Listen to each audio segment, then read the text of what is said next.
Night, Chapter 4. The camp looked as though it had been through an epidemic, empty and dead. Only a few well-dressed inmates were wandering between the blocks. Of course, we first had to pass through the showers. The head of the camp joined us there. He was a stocky man with big shoulders, the neck of a bull, thick lips, and curly hair. He gave an impression of kindness. From time to time, a smile would linger in his gray-blue eyes. Our convoy included a few 10 and 12-year-olds. The officer took an interest in them and gave orders to bring them food. We were given new clothing and settled in 2 tents. We were to wait there until we could be incorporated into work commandos. Then we would be assigned to a block. In the evening, the commandos returned from the work yards. Roll call. We began looking for people we knew, asking the veterans which work commandos were the best and which block one could try to enter. All the inmates agreed. Buna is a very good camp. One can hold one's own here. The most important thing is to not be assigned to the construction commando, as if we had a choice. Our tent leader was a German, an assassin's face, fleshy lips, hands resembling a wolf's paws.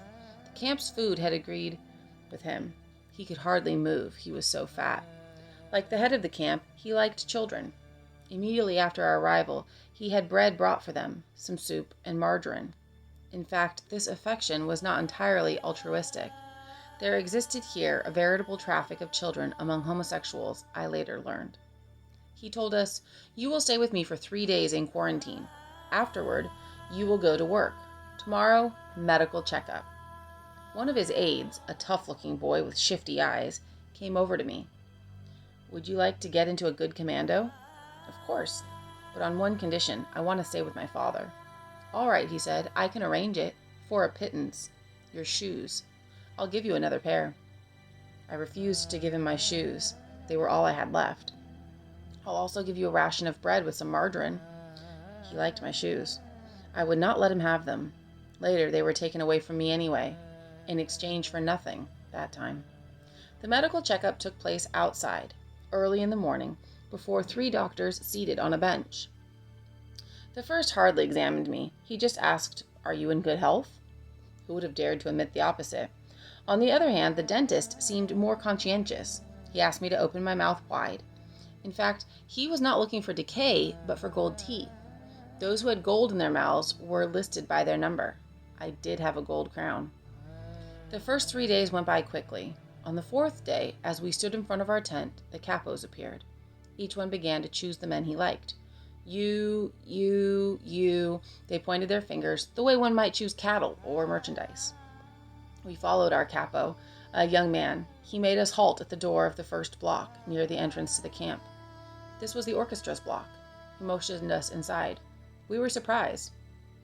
What had we to do with music? The orchestra was playing a military march, always the same. Dozens of commandos were marching off, in step, to the work yards.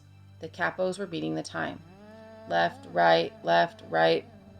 SS officers, pen in hand, recorded the number of men leaving.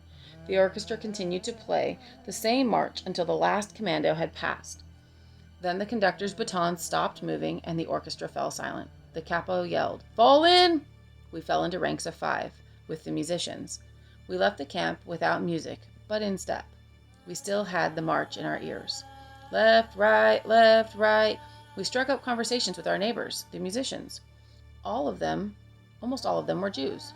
Juliek, a Pole, with eyeglasses and a cynical smile and a pale face.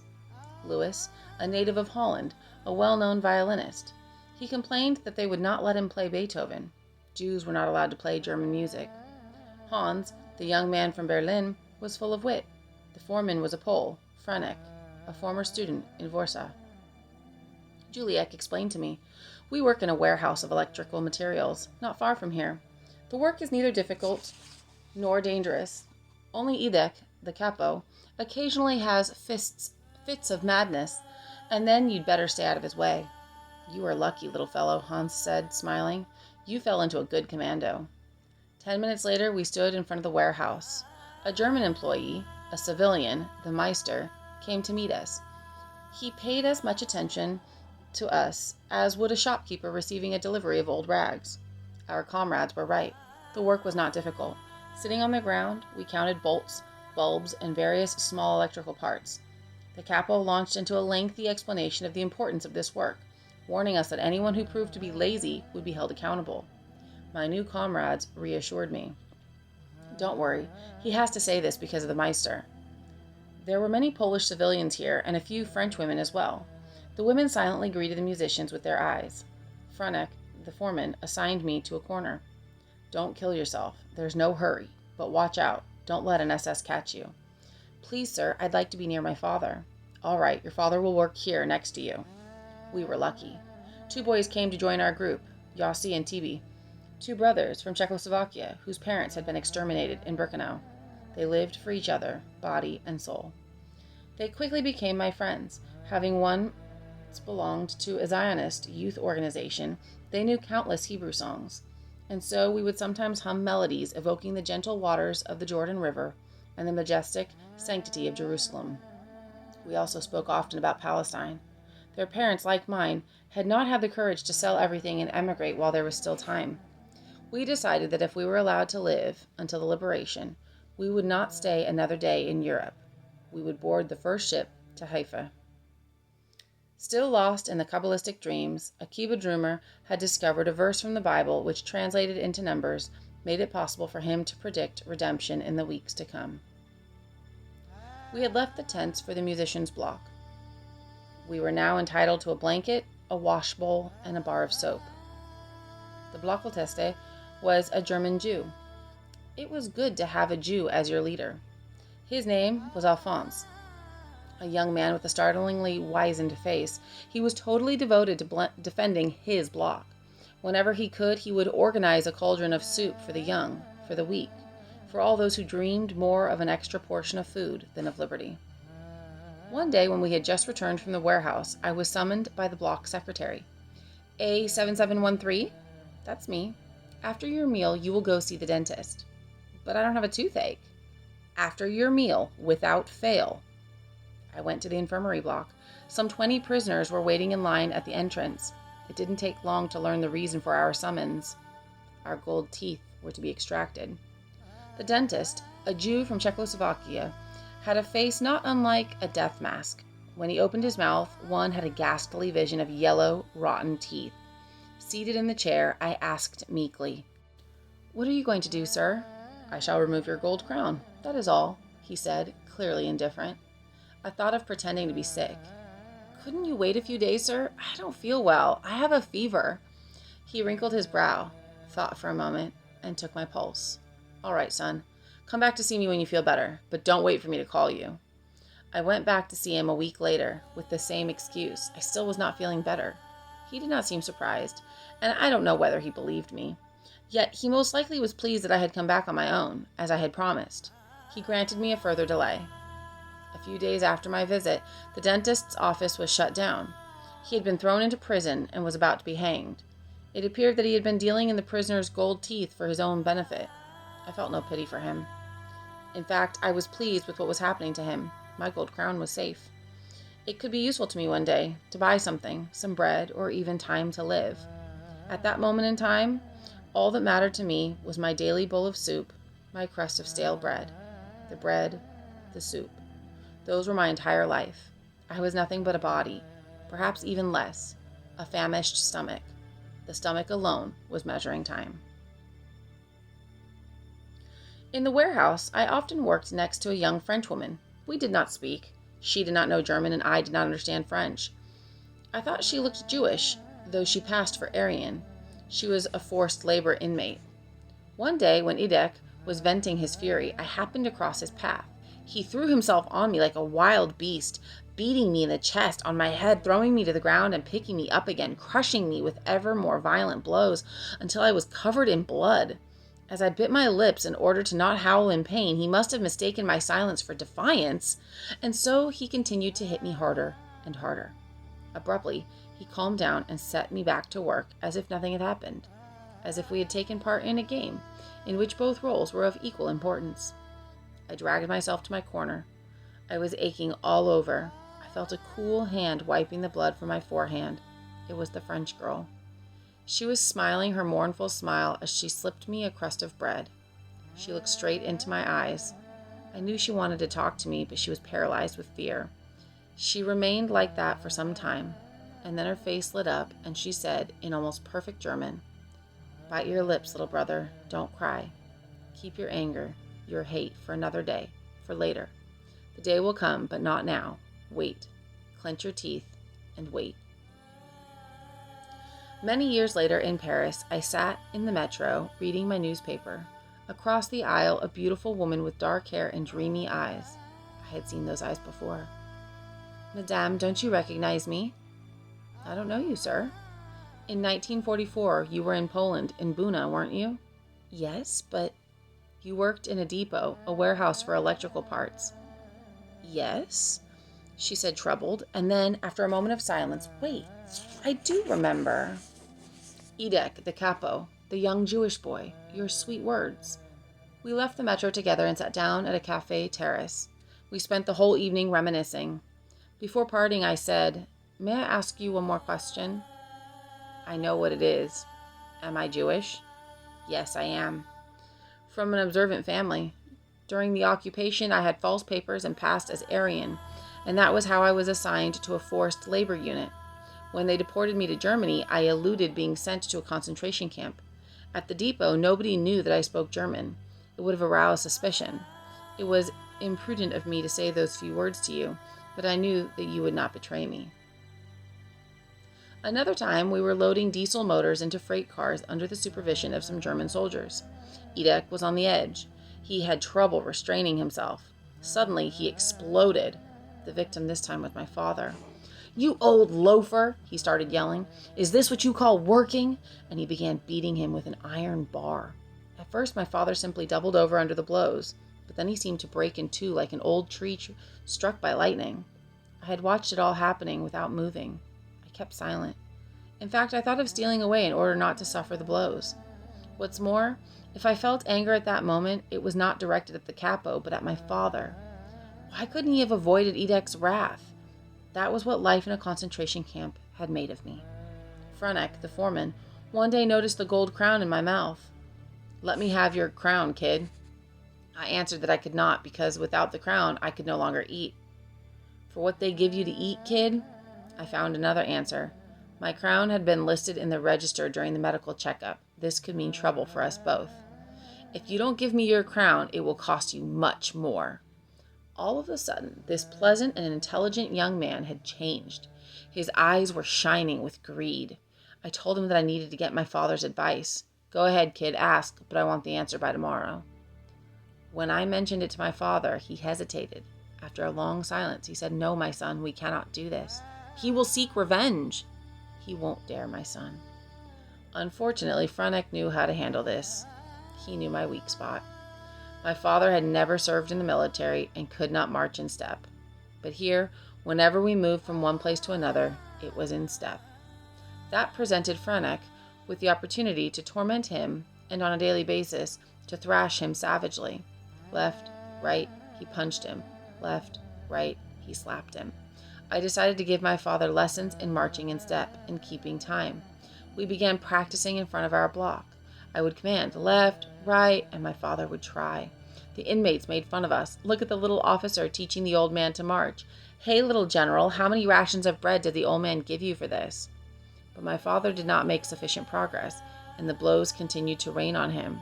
"So, you still don't know how to march in step, you old good-for-nothing?" This went on for 2 weeks. It was untenable. We had to give in. That day, Franek burst into savage laughter. "I knew it. I knew that I would win, kid. Better late than never. And because you made me wait, it will also cost you a ration of bread. A ration of bread for one of my pals, a famous dentist from Warsaw, to pay him for pulling out your crown." "What? My ration of bread so that you can have my crown?" Franek smiled. "What would you like? That I break your teeth by smashing your face?" That evening, in the latrines, the dentist from Warsaw pulled my crown with the help of a rusty spoon. Franek became pleasant again. From time to time, he even gave me extra soup. But it didn't last long. 2 weeks later, all the Poles were transferred to another camp. I had lost my crown for nothing. A few days before the Poles left, I had a novel experience. It was on a Sunday morning. our commando, was not required to work that day. Only Edek would not hear of staying in the camp. We had to go to the depot. This sudden enthusiasm for work astonished us. At the depot, Edek entrusted us to Fronek, saying, "Do what you like, but do something, or else you'll hear from me." And he disappeared. We didn't know what to do. Tired of huddling on the ground, we each took turns strolling through the warehouse in the hope of finding something, a piece of bread perhaps, that a civilian might have forgotten. When I reached the back of the building, I heard sounds coming from a small adjoining room. I moved closer and had a glimpse of Edek and a young Polish girl, half naked on a straw mat. Now I understood why Edek refused to leave us in the camp. He moved 100 prisoners so that he could copulate with this girl. It struck me as terribly funny, and I burst out laughing. Edek jumped, turned, and saw me, while the girl tried to cover her breasts. I wanted to run away, but my feet were nailed to the floor. Edek grabbed me by the throat. Hissing at me, he threatened, "Just you wait, kid. You will see what it costs to leave your work. You'll pay for this later. And now, go back to your place." A half an hour before the usual time to stop work, the capo assembled the entire commando. Roll call. Nobody understood what was going on. A roll call at this hour? Here? Only I knew. The capo made a short speech. An ordinary inmate does not have the right to mix into other people's affairs. One of you does not seem to have understood this point. I shall therefore try to make him understand clearly, once and for all. I felt the sweat running down my back. A7713? I stepped forward. "A crate," he ordered. They brought a crate. "Lie down on it, on your belly." I obeyed. I no longer felt anything except the lashes of the whip. 1, 2, he was counting. He took his time between lashes. Only the first really hurt. I heard him count. 10, 11. His voice was calm and reached me as though through a thick wall. 23. 2 more, I thought, half unconscious. The capo was waiting. 24. 25. It was over. I had not realized it, but I had fainted. I came to when they doused me with cold water. I was still lying on the crate. In a blur, I could see the wet ground next to me. Then I heard someone yell. It had to be the capo. I began to distinguish what he was saying. "Stand up!" I must have made some movement to get up, but I felt myself fall back on the crate. How I wanted to get up! "Stand up!" he was yelling even more loudly. If only I could answer him. If only I could tell him that I could not move. But my mouth would not open. At Edek's command, 2 inmates lifted me and led me to him. "Look me in the eye!" I looked at him without seeing him. I was thinking of my father. He would be suffering more than I. "Listen to me, you son of a swine," Edek said coldly. "So much for your curiosity. You shall receive 5 times more if you dare tell anyone what you saw. Understand?" I nodded once, 10 times, endlessly, as if my head had decided to say yes for all eternity. One Sunday, as half of our group, including my father, was at work, the others, including me, took the opportunity to stay and rest. At around 10 o'clock, the sirens started to go off. Alert! The Blockelteste gathered us inside the blocks, while the SS took refuge in the shelters. As it was relatively easy to escape during an alert, the guards left the watchtowers, and the electric current in the barbed wire was cut. The standing order to the SS was to shoot anyone found outside his block. In no time, the camp had the look of an abandoned ship. No living soul in the alleys. Next to the kitchen, 2 cauldrons of hot, steaming soup had been left unattended. 2 cauldrons of soup. Smack in the middle of the road, 2 cauldrons of soup with no one to guard them. A royal feast going to waste. Supreme temptation. Hundreds of eyes were looking at them, shining with desire. 2 lambs with hundreds of wolves lying in wait for them. 2 lambs without a shepherd, free for the taking. But who would dare? Fear was greater than hunger. Suddenly we saw the door of Block 37 open slightly. A man appeared, crawling snake-like in the direction of the cauldrons. Hundreds of eyes were watching his every move. Hundreds of men were crawling with him, scraping their bodies with his on the stones. All hearts trembled, but mostly with envy. He was the one who dared. He reached the first cauldron. Hearts were pounding harder. He had succeeded. Jealousy devoured us, consumed us. We never thought to admire him. Poor hero committing suicide for a ration or 2 more of soup. In our minds, he was already dead. Lying on the ground near the cauldron, he was trying to lift himself to the cauldron's rim.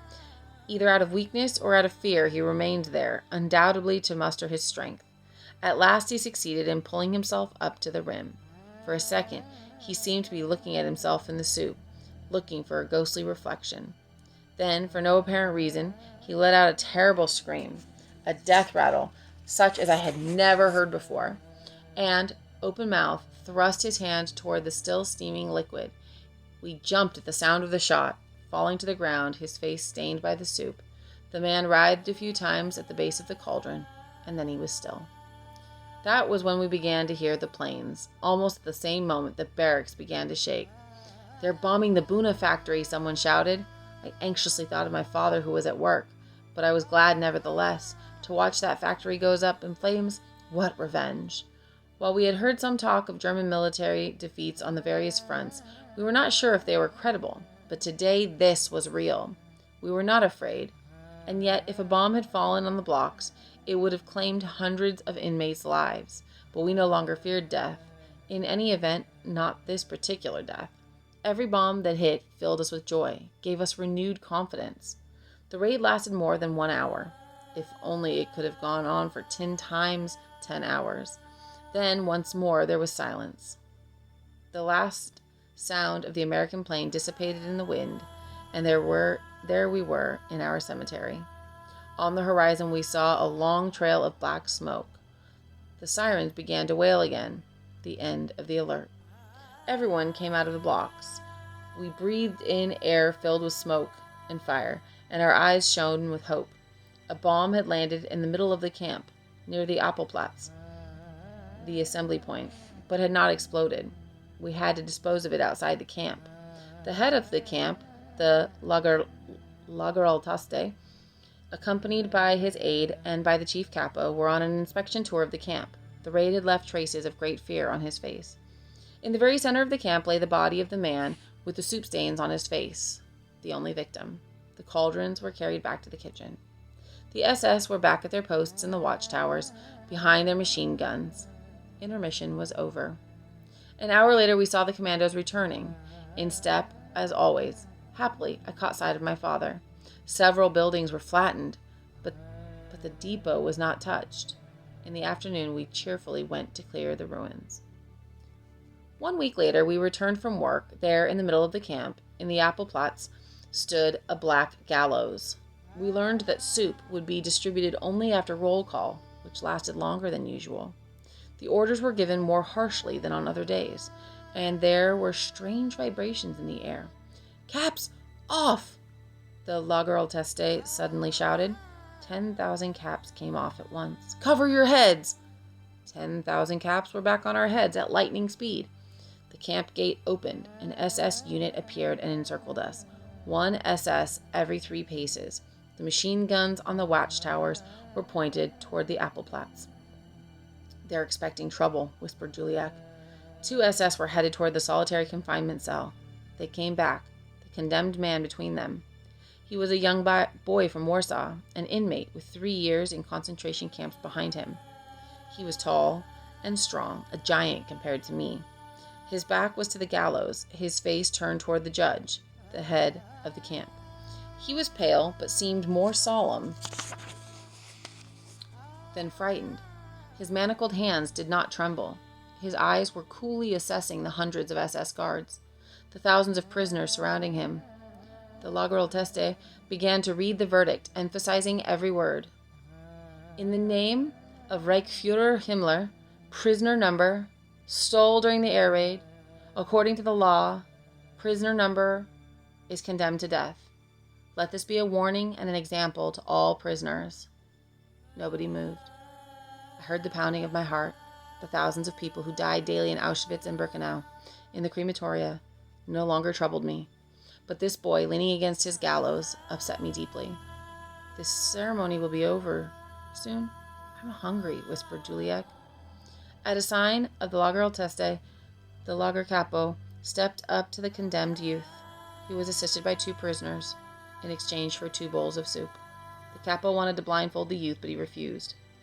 After what seemed like a long moment, the hangman put the rope around his neck. He was about to signal his aides to pull the chair from under the young man's feet when the latter shouted in a strong and calm voice, Long live liberty! My curse on Germany! My curse! My...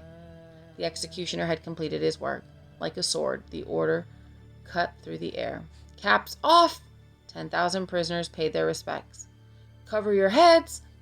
Then the entire camp, block after block, filed past the hanged boy and stared at his extinguished eyes, the tongue hanging from his gaping mouth. The capos forced everyone to look him squarely in the face. Afterward, we were given permission to go back to our block and have our meal. I remember that on that evening, the soup tasted better than ever. I watched other hangings. I never saw a single victim weep. These withered bodies had long forgotten the bitter taste of tears. Except once.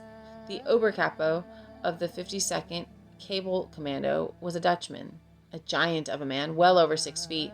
He had some 700 prisoners under his command, and they all loved him like a brother. Nobody had ever endured a blow or even an insult from him.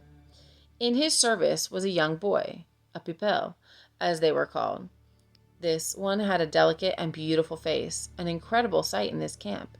In Buna, the pipel were hated. They often displayed greater cruelty than their elders. I once saw one of them, a boy of 13, beat his father for not making his bed properly. As the old man quietly wept, the boy was yelling, "If you don't stop crying instantly, I will no longer bring you bread. Understood?" But the Dutchman's little servant was beloved by all. He was the face of an angel in distress. One day, the power failed at the central electric plant in Buna.